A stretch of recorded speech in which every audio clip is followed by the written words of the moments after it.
Welcome to the live event of the Skills for Health Literacy webinar. My name is Kristine Sørensen. I'm moderator today. I'm from the Global Health Literacy Academy, and together with the other partners from Sinaico University of Applied Sciences, the Arctic University of Norway, University College of Northern Denmark, and Karolinska Institute, it's my pleasure to welcome you to this event. We look forward to discuss the capacity building of how health literacy is a key to quality of care. And we have our distinguished speakers here, Josefin Wångdahl from Karolinska Institute in Sweden, Lisa Korsbakke, Emtekær, Hæsum from UCN, University College Northern Jutland here in Denmark, where we are based, and this is the studio we are in.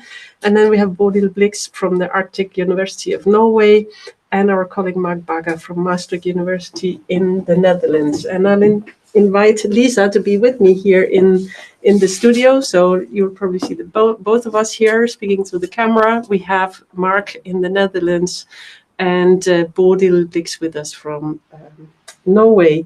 And Mark, can you hear us well? Absolutely, yes. Wonderful. May I start with you? Because we know that you are very much engaged in the International Health Literacy Association and as part of the Health Literacy Explorers, and you're also teaching skills for health literacy. So why is it that you are now so engaged in the skills for health literacy agenda, so to speak? Yeah, good question. I hear an echo still on your side, sorry. I think it's over. My background, it's important to know, I was trained to be a physiotherapist, and during that training process, I primarily worked in care for older adults, and I quickly learned that whatever made sense to me as a healthcare professional did not always make sense to my patients. It did not always make sense to the caregivers of my patients.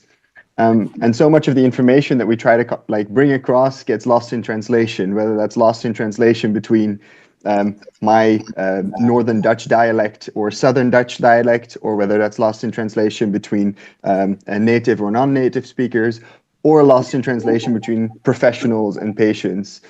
And it became really clear that while all of this is related to the patient's health literacy, in fact, it was me, the healthcare professional, that wasn't patient literate myself. So afterwards, I was lucky enough to be able to do Ph.D. research into what we need in rheumatology care to be more responsive to the health literacy needs of the diversity that we have in our patient population. And related to that project, I deliver training and workshops to healthcare professionals, primarily in the field of rheumatology. But also in my current job, I teach students in European public health at Maastricht University, who will be the public health leaders of the future. So they're working in policies and intervention to improve health at population levels, and having the skills to recognize and address health literacy needs will greatly benefit those populations that our students will work with. And I think the beauty of health literacy thinking is that it really, it doesn't just open the door for health literacy responsiveness and improving health literacy, but it also opens the door for thinking about diversity and needs in many other aspects. Health literacy thinking is very powerful that way. Wow, wonderful. Thank you so much. And our Skills for Health Literacy, the project here, we have used dementia care as a case study. And I would like to hear you, Bodil, with your background in dementia care. Why is it that you find Skills for Health Literacy so relevant and important? Oh, wow.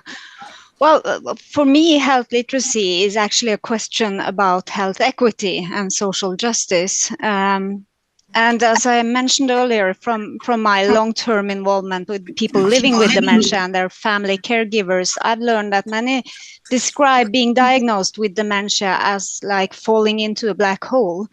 And this phrase has come up repeatedly in my research over the years, and I believe it captures more than just the sadness and anxiety that often accompany a dementia diagnosis. Many people I've spoken with express a feeling of losing their sense of direction, and they are unsure where to turn for help and support. And family caregivers often end up shouldering a heavy burden, which becomes quite strenuous over time. So for me, understanding the available services and support is a vital part of health literacy. That said, I've learned from people living with dementia and their families that having knowledge about the disease such as its symptoms and progression, can also help reduce the everyday strain. So I suppose for me, health literacy concerns both knowledge about the disease you're living with and knowledge that makes it possible to live with the disease. Thank you so much. And turning now to Lisa, who is here with us at the UCN, University College Northern Jutland. You are teaching, you taught some of the pilot courses, you have a background in nursing. Yes. What is it that you're passionate about? Well, what I'm passionate about is we often say that we want to meet patients where they are. And the interesting part is that research actually shows that we are not so good at that. Actually, nurses tend to overestimate their competencies and what they're able to do, meaning that the communication there becomes a mismatch because we target the communication to a higher level than they can actually fulfill. So when we talk about health literacy, it provides an opportunity to improve this communication, to make this communication much clearer. And when we do that, then the adherence to, for example, treatment plans and their ability to manage chronic diseases become way better. So for me, it's a lot about the communication that we do. And we need to have health literacy into that communication so we don't overestimate. So maybe taking also universal precautions, making sure everybody is feeling heard and seen and understood. Exactly. And in that regard, Mark, you bring in some other perspectives from another field. So you're engaged in Rheuma. And where are some of the barriers that you see in your work? It's a very good question. I think there will be many, but one of the most common things I think that we're encountering is that people working in care feel like they don't have the time to address health literacy needs of their patients or of the people they serve. It's not always patients, but I'm so used to speaking about patients in my context, of course. And I think one of the things we need to do is we need to enable and support healthcare professionals to take the time when it's needed by also convincing them as well as their superiors working at the facilities that actually health literacy thinking saves time in the long term. It is much more time efficient to help one patient well right now rather than have them come back with the same questions or with worse concerns or reduced outcomes in the future. So it really requires a change in mindset. And I think any other thing that is a barrier that I'm encountering in teaching is health literacy is thankfully gaining steam. More important people know about this topic, but that also comes with the challenge that there's increasing misconceptions about what it is. There's a very dominant sort of wave of seeing health literacy as a unidimensional, like simple thing to fix, sometimes grouping people into low and high only, and not really recognizing, what we can then do. So I think it's very important that we now have also this competency profile specific to dementia care, but I think the value of the profile as well as the training materials go beyond dementia care to help our colleagues that are new to health literacy to also understand it from that complex perspective and then help them with the tools to recognize and address health literacy needs. Rather than what seems to be sometimes people's understanding of, it's just simply my patients don't understand me very well, so I have to be simpler in my explanation. Of course, that's part of it, but we can do more than that. Yeah, and that is one piece of the puzzle. And I'm wondering, Bodil, from your point of view, how do you think this competency profile can actually make a difference as we move on? You've been engaged in this project for the last 3 years. How do you see the competencies, the competency profile help new professionals? Well, I certainly believe that there are, with regard to health literacy, I certainly believe that there are many systemic measures we could and should take, but I'm quite convinced that improving health literacy needs to be tailored to the individual. And more importantly, these approaches must be diversity sensitive. And by diversity, I mean considering ethnicity, language, socioeconomic backgrounds, and places of residence, and so on. And I'm also quite cautious about how health literacy intersects with digital literacy. At least in Norway, we're seeing more information being shared through digital platforms and so on. And on one hand, this is good because information is spread widely at a low cost. However, it also poses a risk that those who are digitally marginalized might be further marginalized in terms of health literacy. And another barrier, in my view, is the competence of people working in these services. At least in Norway, many health and social service positions are filled by individuals without formal education, mainly due to workforce shortage. So I'm concerned that this lack of competence among staff is a significant barrier to promoting health literacy among service users. So I certainly hope that what we've achieved in this project might and should be used outside also the formal educational system. Yeah, thank you. And Lisa, some of the barriers you encounter as part of the work in nursing and as a teacher of skills for health literacy? Well, I'm very, very much in line with what Mark and Bodil says, because I think that some of the thing here is we lack the training. As Mark said, it's about the burden, but it's not only about that, because it requires some special skills to do this, and we don't have any formal training. At least here in Denmark, we don't have it in the curriculum for nursing, medical, or any type of staff. And I think that's a huge problem, or a huge barrier to working with this. And then, like Bodil said, the digitalization of our healthcare system makes them more complex. So it actually, if we think about NotBeam's definition, the access to healthcare becomes quite more complex for our patients, and we need to take that into account as well. Yeah. How do we do that? And maybe let's pause a little bit, because we've heard so much already now, but we have actually a rapporteur here in the studio, and perhaps we can show Laila. You're listening here. I didn't have a chance to introduce you in the beginning because of our late start, but Laila, can you tell us a little bit, what did you hear from our speakers now?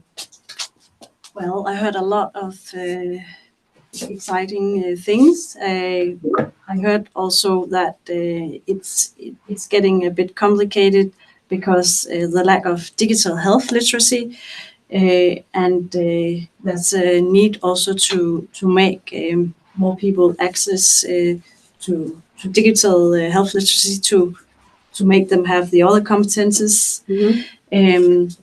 And this is also about social justice.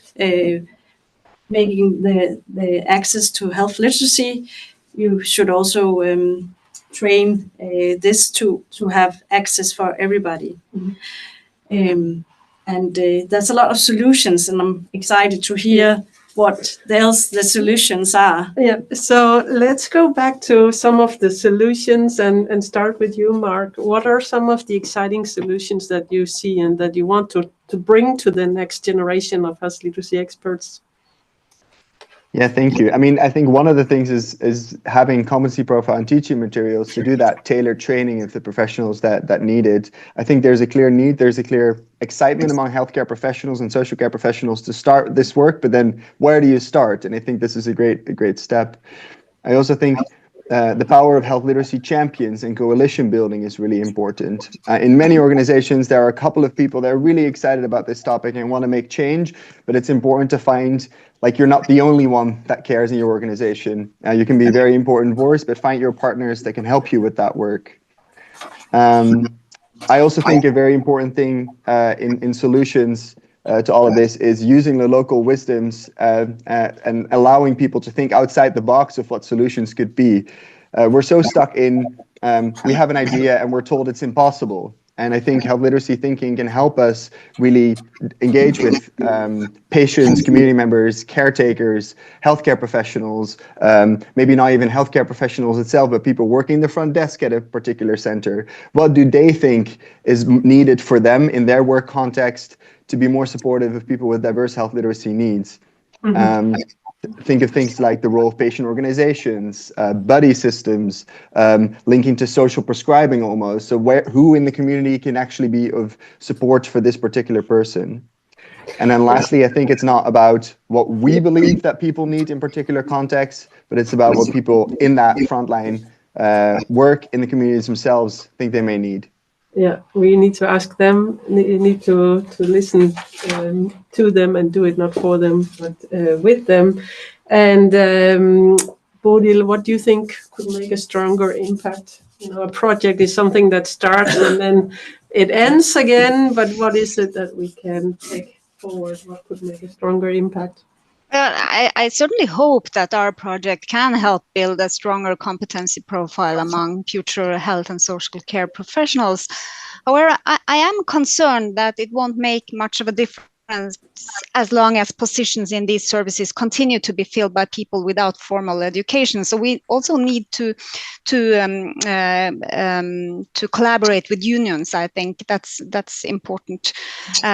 So I guess what I'm trying to say is that I hope our handbook will be used not just, as I said, not just in formal education settings, but also to enhance the skills of those already working in the health and social services.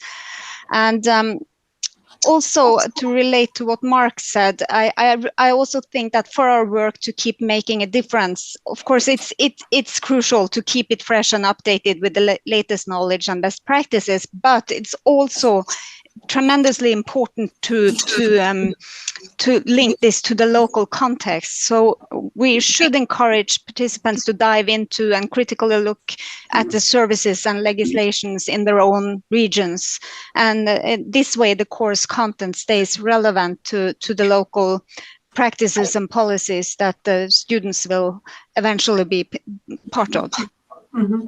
And this is an important point that this project was developed by Nordic partners, but even in the Nordic countries like Norway, Sweden, Finland, and Denmark, there are so many differences when you go into a system perspective, even with courses and lengths and ECTS and so on. We think we harmonize a lot, but we haven't. A lot of things are tailored to national standards, national guidelines, and local standards and guidelines. But for you, Lisa, where do you think we can make a strong impact as we move forward? Well, I completely, again, agree with Bodil and Mark about the formal education. But I'm also thinking we have to demonstrate the value of this. Mm-hmm. I'm thinking a bit money talks, So we have to also show that this actually does make it more efficient, that it does work, it does help in taking some of the burden off. And I'm also thinking the way at least the Danish healthcare system is developing, where many patients are in their own homes and manage their own chronic diseases. Mm-hmm.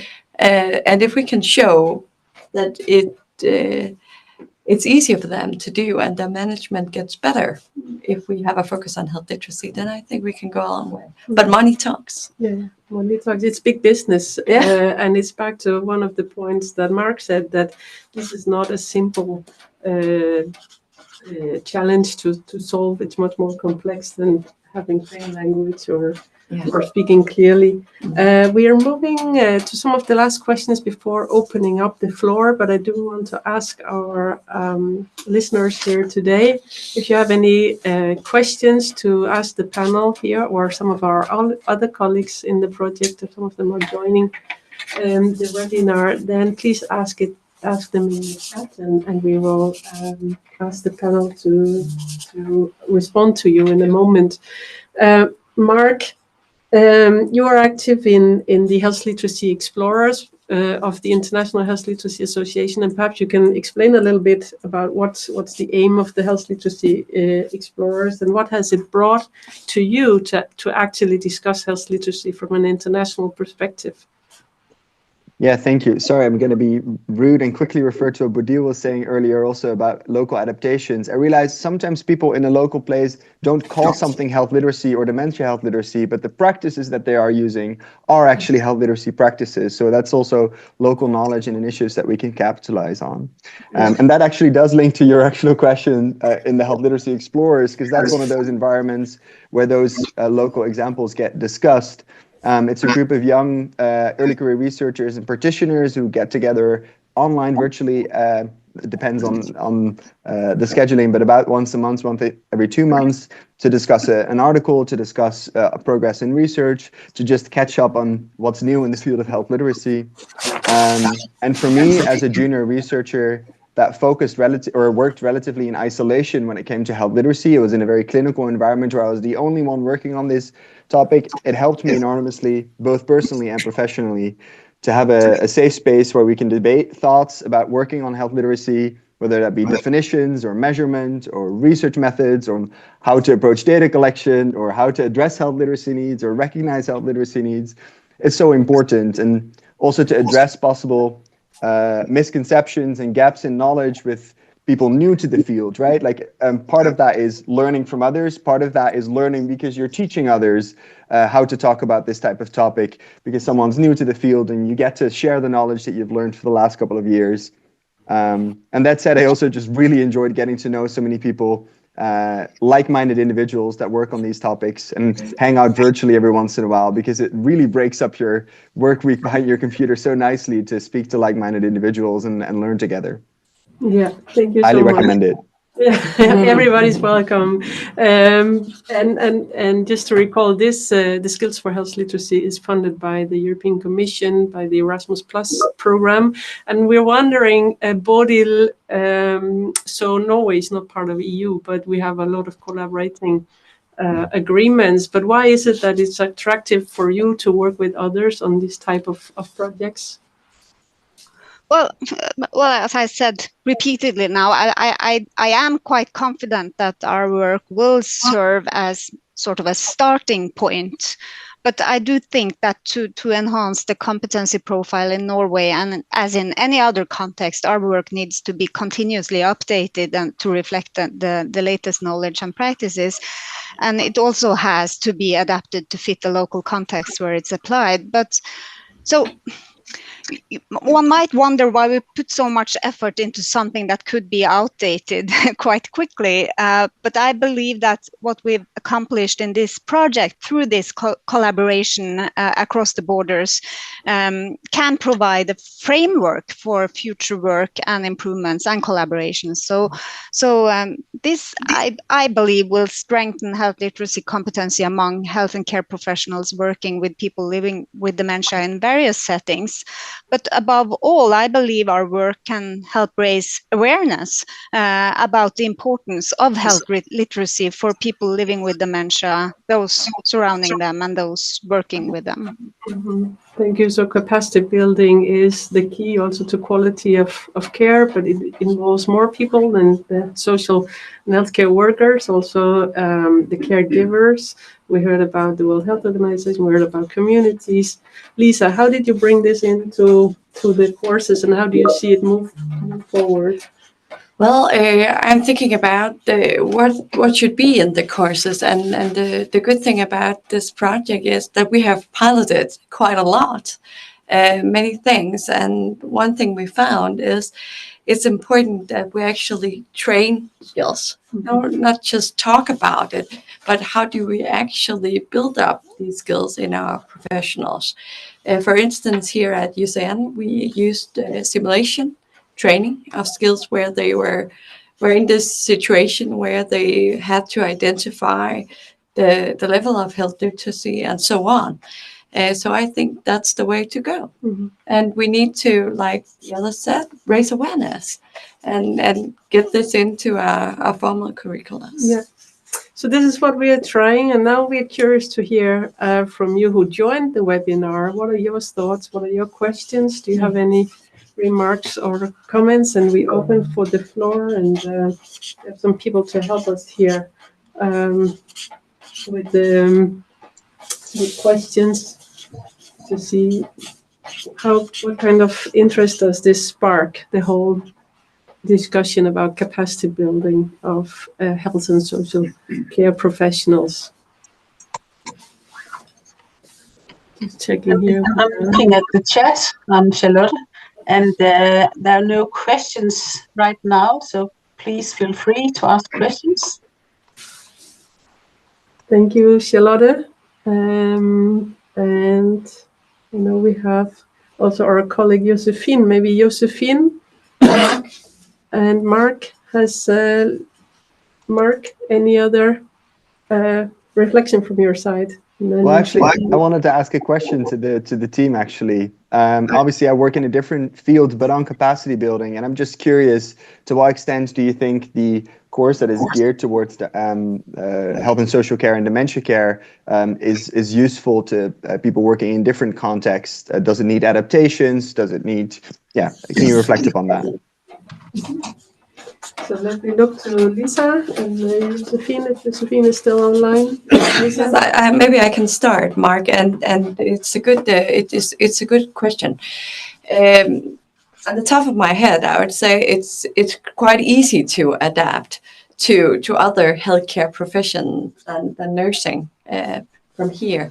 But one of the things with nursing is that we have quite a lot of focus on communication already in our curricula. So what we have developed stands on what they already know, our students. So when you adapt these things, you have to adapt it to what do they already have from your side. But easy to adapt would be my answer. Mm-hmm. I don't know if Josefin agree with me.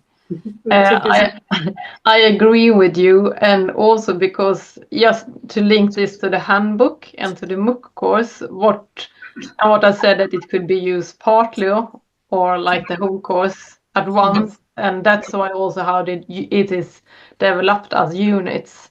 So actually what I believe is like two of them. One is the introduction to health literacy and one introduction to dementia. So of course you can use part of it, and then how to work with it. So part of it you could use just right as they are, but some of them you need to adapt to make it more like the hands-on practice, and to have the cases and so on more on the patients you work with. But absolutely, I think it's important, and very much is like the same as Lisa said, is a lot of things what health professionals already doing, but also from my experience going out there and training people who already work out there, said like, oh, okay, but now we have like an umbrella term for this. Now it's legitimized that we can work with this, because previously we just do this, and of course we know that these things are important, that people understand and can use the information properly.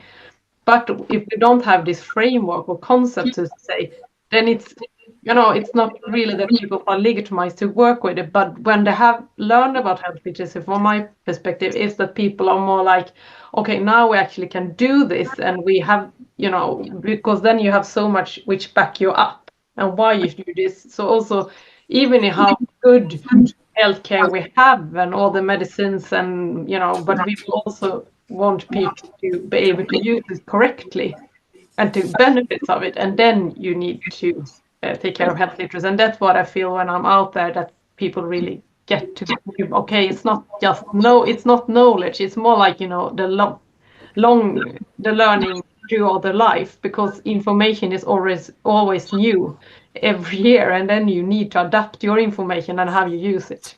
Yeah. Super, thank you, Josefin. And we have Diane Levin-Samir calling in from Israel. Diane? Hi, can you hear me? Yes, we can. Yeah.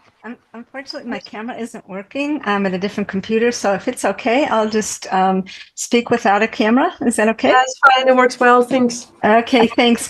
I really enjoyed, unfortunately, I came in a little bit late because I had technical problems, so I didn't hear the first few minutes, but when I hear it, I really enjoyed, so thank you, and thanks for inviting us. My question is a practical one. So much talk about capacity building and training, which is really critical and really important. And on that point, I was wondering if our panelists can give some suggestions about how you attract professionals to participate in a capacity building course or, as we say, continuing education. When it's part of the basic training, you almost say you have no choice. It's part of the curriculum. But then when you have continuing education courses, what has been your experience, or what would you be suggestion for everybody who wants to attract doctors, nurses, dietitians, and others to come to a course, to come to a continuing education training on health literacy? Thanks so much. Thank you so much, Diane. Let me take one more question before we turn back to our panel, and that is Shalia and Anand. Shalia, your questions. So the other one was about capacity building and attracting professionals. Over to you, Shalia. Thank you. Thank you so much for this this very nice webinar. I've really enjoyed this. And my being a healthcare professional brings me to the point of saying that there's a difference between health communication and health literacy. Health literacy is about individual, and communication is about how the doctors speak about the procedure that they're going to do to the patient. So what we are trying to bring is an integration of the two. And I would like to use your knowledge of what the project has been done to promote oral health literacy, especially for older people. So what I wanted to first question is, can I contact you to get some information about what are the barriers that you felt about promoting health literacy for older people? One. And how can we bring it into the curriculum of the students, medical students, dentist students, and other professional allied courses in time, so that we create capacity ahead? Super, thank you so much. And yeah, you come from the field of oral health literacy, where it also is very relevant. So 2 questions for our panel. Should we start with you, Mark? Capacity building as part of continuous development, so after you graduate, but also how do we really build it into all types of professional educations in the health field? Yeah, thank you. Good question. I don't think I have all the answers, but maybe I have the beginning of some of the answers for that, because we do CPD with graduates, right? Like outside of my teaching in public health students itself. I think one of the things is you have to be flexible in the format that you're delivering. So we've delivered the same training in a half-hour teaser as well as in an all-day masterclass format, depending on the needs of the audience, but also the availability of the audience. And recognizing that ideally we do a full masterclass and a full course with everyone. Sometimes all we get is half an hour to inspire, and that could be a way in. And we need to be flexible about that. I think if it's possible to get accreditation for the course that you've developed or for the training that you develop, that is really helpful. I think the translation into ECTS can be really important for those who that is relevant for. And as part of being able to get accreditation for, many of us need to get points to be re-registered as healthcare professionals in our own countries for another year or for another period of time.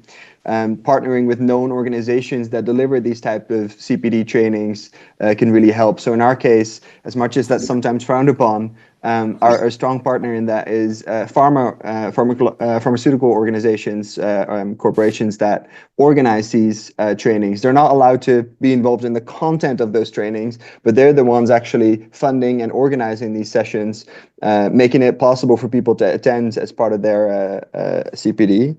And if not through that road, I think partnering with the seniors in the departments that have a say in actually what we're doing this Wednesday afternoon is this training on health literacy, and that's what we're doing this Wednesday afternoon, really helps. So if we're trying to get people to individually decide, oh, this is something that I'm interested in, you're only going to get those you're really interested in.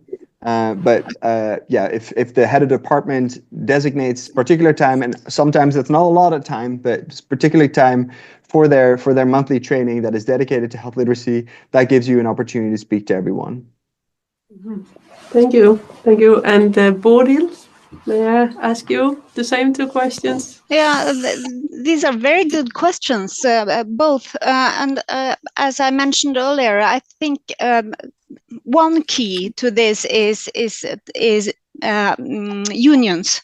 To collaborate with unions and to integrate this as a continuous process of enhancing your professional skills. And in order to get people to do that, I think there must be some sort of reward in the other end. We know that people who work in the services are tremendously busy people, and to take on even more within their working hours is quite challenging, I think. So there must be some kind of reward. So we need to collaborate with unions on that, I think, to bring it into negotiations for salaries and so on. And with regard to integrating this into curricula at universities and university colleges, we have experienced in this project a challenge with that. For example, in Norway, we weren't able to pilot entire courses because they sort of fell between the levels of bachelor's and master's degrees. So I think some of the one success factor perhaps in this project is the possibility of using parts of the teaching and learning materials and integrate that into other courses in the health profession educations in universities and colleges, because in some settings it's quite challenging to integrate the full courses.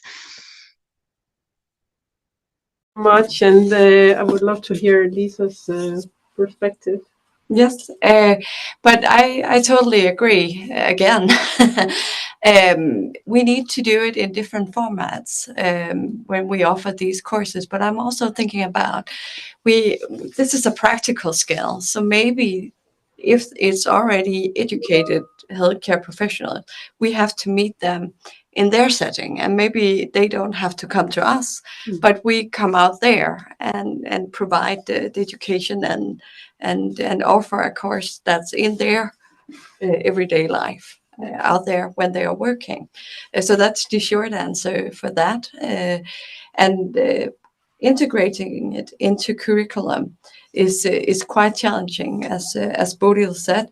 And again, I think we have to demonstrate the value and the need for having this as a skill, because sometimes we have to demonstrate that it's something they do not already have. And as Bodil said, maybe it shouldn't have a course on its own, but be integrated into everything that we do. Here with us, I have communication training at the 4th semester, where I put it in everywhere I can.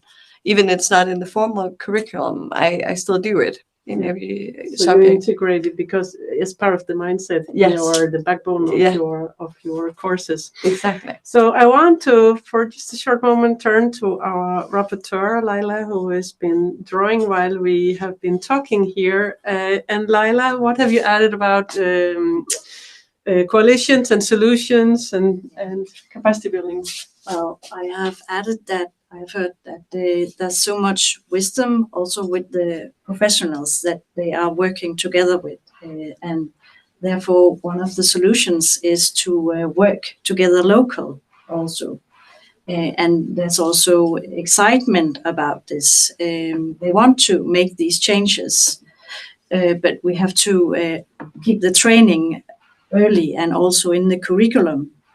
We have to build a stronger collaboration and, as I said before, make it local, and then show the value also, show that this can actually make a difference, and show them that this also makes a difference with the economic situation. They can put some extra efforts in this and then save money to make it better for everybody. Yeah.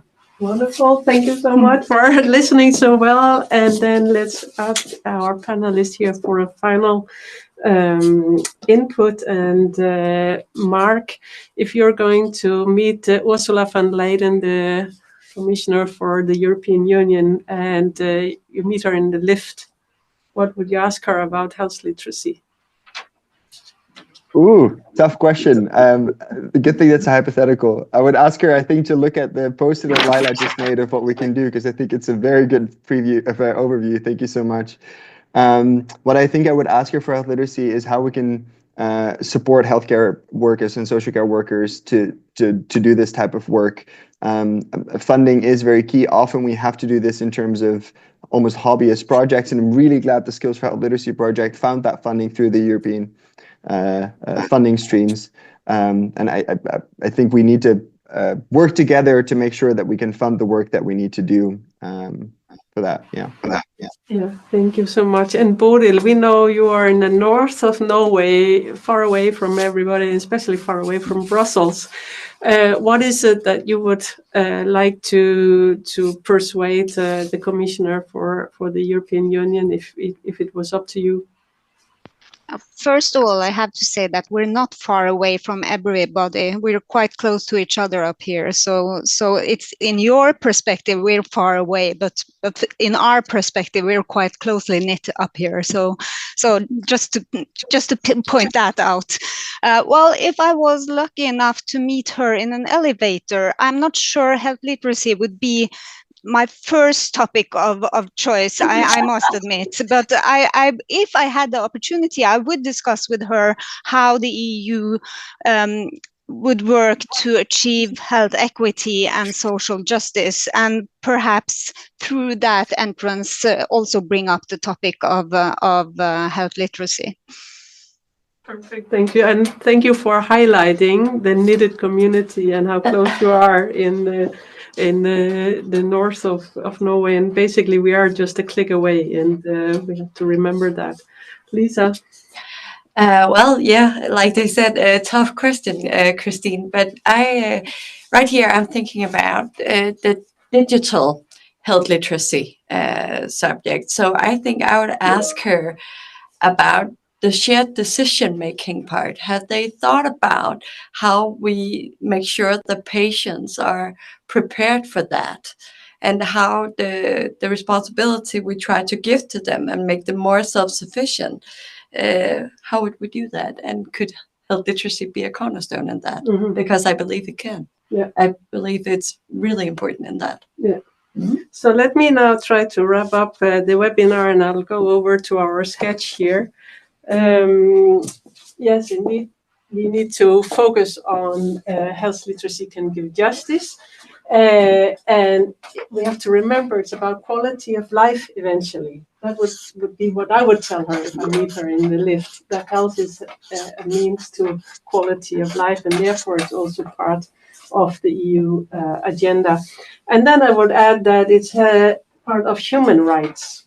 And this is exactly where the EU can also play a role. This is not something that is nice to have. It's some health literacy, something we need to have a healthy population around Europe. And lastly, I would say it takes leadership. It takes leadership from the highest level within the Commission, at national level, at universities, at university colleges, wherever we are, at department level and so forth, to make that change. So quality of life, human rights, and leadership. And that takes me to say thank you very much, everyone, for joining us today. We really appreciate all the questions and the engagement. And I want to say thank you to our colleagues joining the panel, Bodil, Bakker, Lisa, Hæsum, but also our full consortium from the Karolinska Institute, University College of Northern Denmark. Our Finnish colleague, I will not translate, but you know our colleagues are here, Maria Virpi and others, Senojoki University of Applied Sciences, the Arctic University of Norway, and myself from the Global Health Literacy Academy. Thank you so much.